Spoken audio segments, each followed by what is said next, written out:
Hey guys, how are you?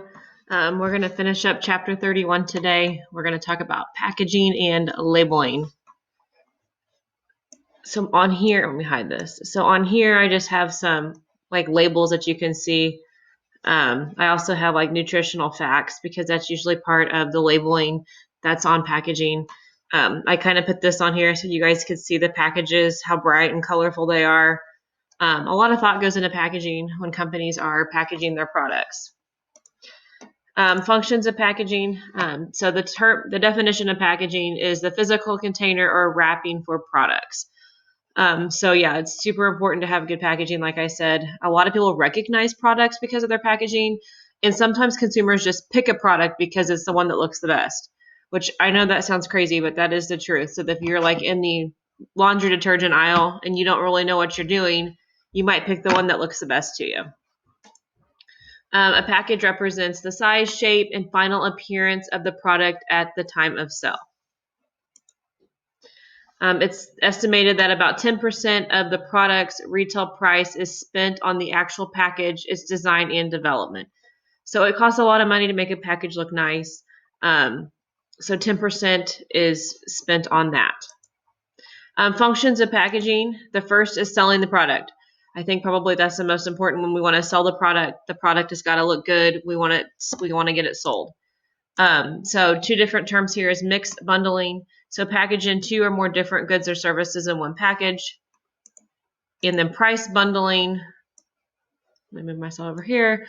When two or more similar products are placed on sale for one packaged price.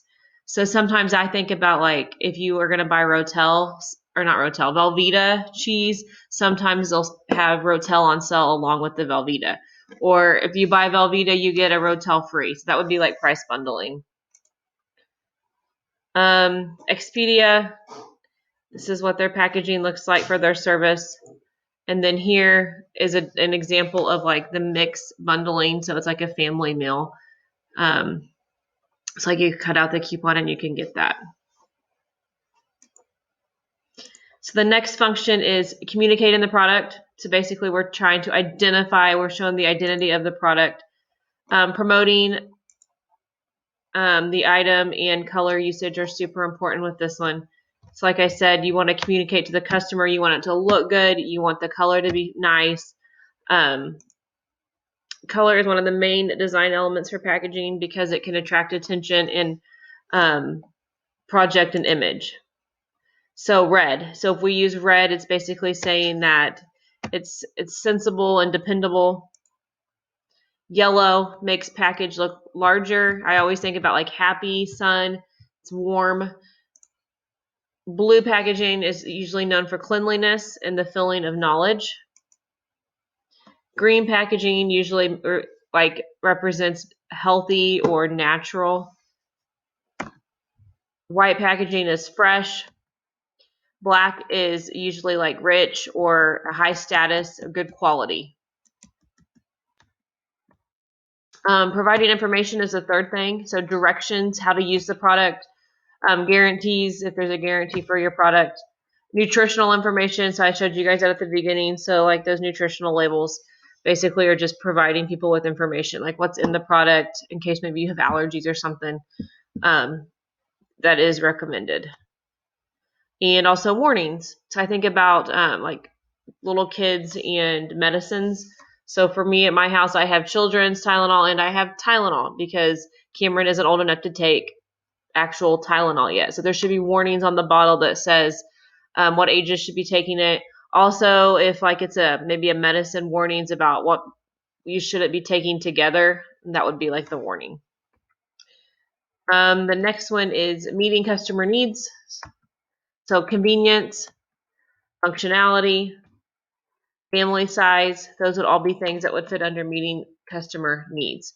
The convenience, when I think about trying to get packages open, sometimes, oh my gosh, it's crazy town trying to open a toy for your child. So you want it to be convenient for the customer so they can get it opened. The next is protecting the customer. So avoiding misuse, avoiding tampering, and child-proofing. So yes, sometimes those medicine bottles are very hard for children to open. That's the point. We don't want children to get them open. We want it to be childproof. We want also the packaging alone can protect the product, so nobody like in the stores mess with the products before that you buy them. That always makes me super mad when I see people have tried to like open the product in the store. Well, there's a package on it for a reason. It's to avoid people doing that. So the packaging also is protecting the product for the customer. 6, protecting the product. Um, These are the package with the performed plastic mold surrounding individual items arranged on the backing. So like those blister pack, I think it's supposed to be blister, not blicker. So blister pack, they like protect it. I also think about like the bubbles that you pop. I don't know, they're not called bubbles. What are they called? But you guys know what I'm talking about. The things that you pop whenever you get a package. I know you've all have jumped on them before and popped them. They also have like the big ones, like now that Amazon has. This is what these are talking about. So like the big ones, the big bubbles that you pop. So they they like make a mold around the product so it can't be damaged. Also, it can avoid customer injuries. And then theft reduction is the last one. So oversized packaging, electronic anti-theft devices. For this one, the electronic theft devices makes me think about like when you buy clothing at a store, they like put those on there. Also, like for video games or DVDs, if they even sell those anymore, they will put an anti-theft device on there, so they have to like rub it on the cash register before you buy it. So that's gonna reduce people stealing the items. I swear I always get home with one of those devices that's left on your clothing when you buy it, and then you can't wear it or you got to take it back and get it taken off. But those are for so people don't steal them.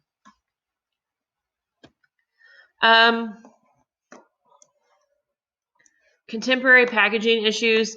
So the first one is aseptic packaging. So this is basically using technologies to keep food fresh.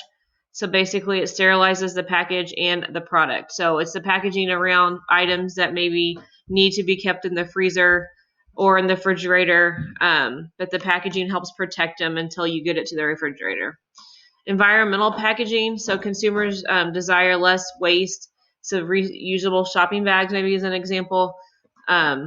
They use maybe less plastic and like water bottles, so that would be environmental plasticking or packaging. Sorry, and then cause packaging. So basically, this is packaging that promotes social and political causes. So basically, on the actual label, it's like promoting these things. I think I might have an example of that. So yeah, here is my KFC bucket, and it's promoting this breast cancer awareness. Then this would be the aseptic packaging, so different things that have that. So like those juice boxes, they have that packaging, so it keeps the juices fresh. You don't necessarily have to even put those in the refrigerator. It's probably better if you do, but you don't have to. So you can still drink them because of this packaging. It keeps it fresh. And then here's my reusable shopping bags for the environmental. Labeling, there are 3 kinds of labels. So a brand label. Well, here's a definition of label. Sorry. So label, an information tag, wrapper, seal, or imprinted message that is attached to a product or its package. So basically, like we talked about, it's like the information about the product tells what's in it. It can also tell about like the nutritional.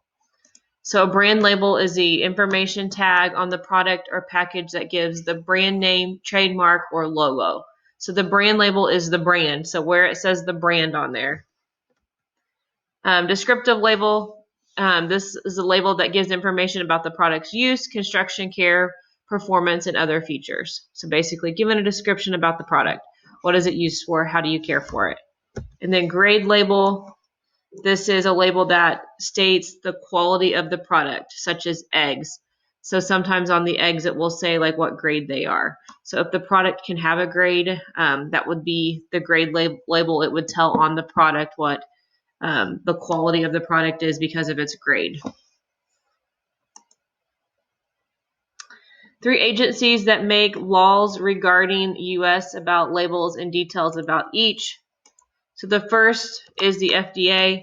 So they are Nutrition Labeling and Education Act of 1990 is when they came about. These labels must give nutritional information. They also must carry health warnings. So the FDA put this into effect in 1990. I can remember this actually when packages started getting nutritional information on them. I think it's good though. I think it's good for people to know what's in the items for allergies. It's safer, and especially if people are allergic to something. Also, it can show, like if you're trying to be on a specific diet, the nutritional information helps tremendously as well. The second one is the Federal Trade Commission. FTC regulates labeling and monitors advertising that is false or misleading. CARE labeling rule of 1972. It also provides guidelines for environmental claims. So the FTC is going to protect customers against false advertising or misleading advertising. And then the last one is the U.S. Department of Agriculture. So legal standards, certification requirements, and penalties for misuse of organic labels. And then also it talks about allergen labeling.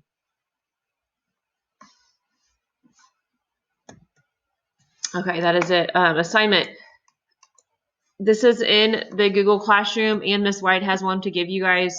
I think you're going to like this. I think it should be a lot of fun. So basically, you guys are going to use the product that you developed for your pet store, and you guys are going to create a packaging for it, packaging and a label for it. So if you look at that sheet, it gives you all the information you need to know. There's also links on there that you guys can use to look at different packaging and why you would package a product specific ways. There's also links on there for templates. So like if you have no idea where to start, which is fine, I understand that. There's different templates that you can use. So if you just want to have like a box, there's different boxes on there that you can like download and print out and start with. I've also put information on there for for you guys to create a digital version of your product packaging. So you're going to do like hard copy first. So one you're going to do like you're going to print it out and create it. Then you're going to do a digital copy. And then we'll present all of this on Wednesday next week. So you guys will have Monday, and I will be there to help. So hopefully that will help with the digital part. I'll be there Monday to help you guys get the packaging done. I miss you guys. I hope you're doing okay, and I will see you guys on Monday. Bye.